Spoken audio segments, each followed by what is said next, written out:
Hello viewers, आज मैं आपके सामने एक ऐसे फल के मुतालिक कि जो दवा भी है और ग़िज़ा भी है, उसकी बात करेंगे। देखिए, दौर ऐसा है कि हमें अपने आप को दवाओं से बचाना है। हमारे जिस्म में अगर दवाएं ज़रा सी बीमारी के लिए, ज़रा सी शिकायत के लिए दाखिल होंगी, हमारी ब्लड केमिस्ट्री को बिगाड़ देंगी और हमारे ऑर्गन्स को डैमेज करेंगी। हमें जहाँ तक हो इन दवाओं से बचना है, केमिकल चीज़ों से बचना है, अपने आप को बचाना है। तो इसी सिलसिले में मैं इसके ऊपर कभी फल, कभी कोई बूटी, कभी कोई सेहत के लिए मुफीद बात वो आपको बताता हूँ। और हमारा मकसद भी यही है कि हम आपको ये जो हमारा सिस्टम हर्बल मेडिसिन का लुप्त हो रहा है, जो लोग नावाकफियत का शिकार हो रहे हैं, उनको वाकफियत कराई जाए। चलिए आज हम बात करते हैं इंजीर की। इसको इंग्लिश में फिग बोलते हैं, साइंटिफिक नेम फिकस है। और ये जैसे प्याज होती है, इसके मानिंद एक गोल फल होता है, बाहर से हल्का ग्रीन कलर का और पर्पल कलर का होता है, छूने में सॉफ्ट होता है, बारीक इसके ऊपर छिलका होता है, इसका छिलका बहुत बारीक होता है और बहुत सॉफ्ट होता है ये।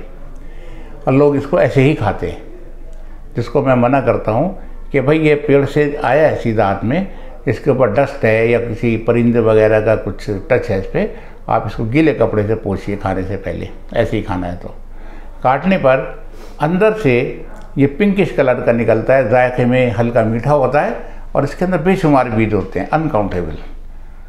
और कहा जाता है कि इसके अंदर 80% तो पानी है, 20% कार्बोहाइड्रेट्स हैं। कुदरत ने इसमें बहुत सारी चीज़ें इंसानी फ़ायदे के लिए रखी हैं। मसलन इसमें फाइबर है, कैल्शियम है और फास्फोरस है, आयरन है, पोटेशियम है, सोडियम है, विटामिन ए है, के है, ई है, ये सब चीज़ें इसमें कुदरत ने दी हैं। और जो लोग इसे इस्तेमाल करते हैं उसकी दो शक्लें हैं, एक तो ताज़ा और कुछ ही दिन मिलेगा आपको, लेकिन अक्सर ये ड्राई जो फिग होता है, खुश्क अंजीर जो होता है, वही इस्तेमाल किया जाता है।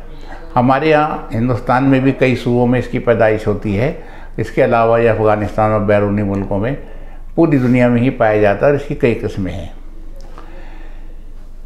अब हम बात करते हैं ड्राई जो फिग है, खुश्क अंजीर जिसकी बात करते हैं। देखिए, इसको खाने का तरीका, लोग रात को भी खाते हैं, सुबह भी खाते हैं, चबा कर दूध पी लेते हैं। किन किन बीमारियों में फ़ायदा कर सकता है? कैल्शियम की मौजूदगी से तो आप ये समझिए कि ये हमारे अज़लाती निज़ाम, मस्कुलोस्केलेटल सिस्टम जो है, इसके अंदर फ़ायदा करेगा।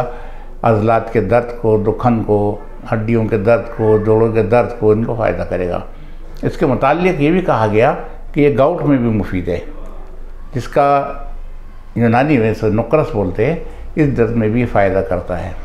इसके अलावा इसमें पोटेशियम है, इसकी मौजूदगी आप समझते हैं कि हमारे जो कोलेस्ट्रॉल है, जो ब्लड प्रेशर है, जो कल्ब है, उसके लिए बहुत मुफीद होती है।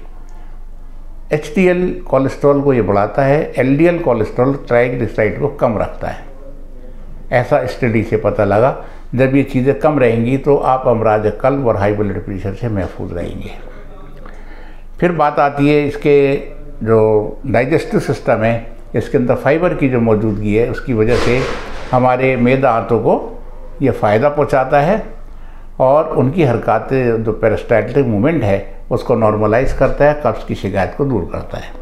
अगर हम कब्ज़ पे ऑक्यूपाई करते हैं तो देखिए आगे जाकर इसी कब्ज़ के रहते रहते पाइल्स की शिकायत हो जाती है, जो कि नॉन ब्लीडिंग और ब्लीडिंग होती है, बहुत पेनफुल कंडीशन होती है। इसके रेगुलर यूज़ से ये चीज़ें, इन चीज़ों से भी फ़ायदा मिलता है। इसके अलावा जो डाइजेस्टिव सिस्टम में मैं समझता हूँ, जो लीवर की बात है, स्प्लीन की बात है, स्प्लीन बढ़ जाती है, बाईं जानिब पेट में दर्द रहने लगता है, तो पता लगता है कि भाई मलेरिया बुखार हुआ तो उसके बाद तिल्ली बढ़ गई, या कोई पैरासाइटिक अटैक हो गया, या कोई वायरल अटैक हो गया। इसी तरह लीवर के ऊपर भी बहुत से टॉक्सिन्स असर कर जाते हैं, जहरीले मादे, वो बढ़ जाता है। तो इन दोनों को भी ये फ़ायदा करता है। जल्दी अमराज होते हैं, स्किन के अंदर डार्क होने लगे, कलर डार्क होने लगा, पिगमेंट सेल जो हैं, कैसे ये वहाँ तक फ़ायदा करता है, ये कुदरत का निज़ाम है। जल्द के रंग को निखारने के लिए भी लोग इसे इस्तेमाल करते हैं। और एलर्जी होना, खारिश होना, इसके लिए जल्दी अमराज के लिए इसको इस्तेमाल किया जाता है। और जिन बच्चों के टाइफाइड या खसरा या चिकन पॉक्स वगैरह के एरप्शंस नहीं आ रहे हैं, बाहर नज़र नहीं आ रहे, एक दो दाने दिखाई दे रहे हैं, बुखार रह रहा है, तो इंजीर देने से उनके वो दाने बाहर आ जाते हैं। एक पुराना तरीका है ये। और जैसे मैंने बताया आपको कि ये ग़िज़ा भी है और दवा भी है। इसके अलावा जो हमारा रिप्रोडक्टिव सिस्टम है, जिसे हम अफ़ज़ाइश नस्ल का एक तरीका बोलते हैं, उसमें भी ये मुफीद है। स्पर्म काउंट को दुरुस्त करता है, स्पर्म की क्वालिटी और क्वांटिटी को दुरुस्त करता है, और जो मेल सेक्स हार्मोन टेस्टोस्टेरोन है उसकी पैदाइश में, उसके इजाफा करने में ये मदद करता है। लेडीज़ के अंदर भी जो कुछ शिकायतें होती है, कुछ माहवारी की शिकायतें, मेंस्ट्रुअल प्रॉब्लम्स और ओवुलेशन की कुछ प्रॉब्लम होती हैं, तो उसमें भी कहा जाता है कि ये अगर इसे इस्तेमाल कर रहे हैं तो ये ज़रूर फ़ायदा करता है। इसकी चीज़ें जो हैं बनी हुई वो क्या क्या मिलती हैं, देखिए पहले तो इसका मैं आपको बताऊं, एक मुरब्बा आता है जैम की शक्ल में, दूसरा फिक्स सिरप आता है शरबत अंजीर के नाम से, तीसरा इसकी एक माजून आती है माजून अंजीर के नाम से। ये तो इसकी प्रिपरेशंस हैं जो आसानी से मिल जाती हैं। इसका तरीका है वो ये है कि देखिए आजकल लोग मुख्तलिफ़ किस्म के शेक बना के पीते हैं, देखा होगा आपने, बनाना शेक है, डेट्स खजूर का शेक है, तो इसका भी बना के पिया जा सकता है। एक तो बात ये आ गई। दूसरा, जिन्हें कॉन्स्टिपेशन की शिकायत है वो रात को 1 से 2 दाने इसके खा सकते हैं, चबाकर मस्टिकेट करके हल्का सा गर्म दूध पी लेंगे। ये बात हो गई। तीसरी जो तरीका है इसका वो ये है कि आप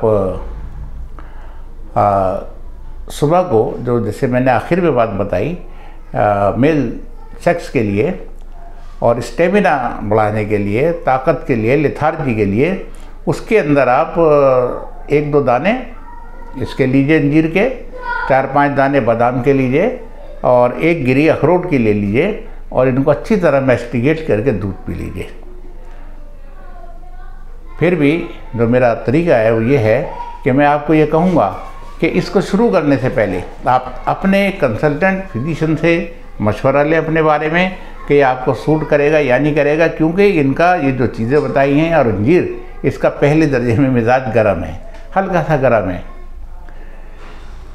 जबकि आयुर्वेदा में इसको ठंडा मिजाज माना जाता है, शीतल माना जाता है, लेकिन इसका मिजाज पहले दर्जे में गर्म है। इसको आप इस्तेमाल कीजिए, अपनी सेहत का ध्यान रखिए, तबीब के मशवरे से कीजिए, अपनी दवा खुद मत कीजिए। Self medication is dangerous.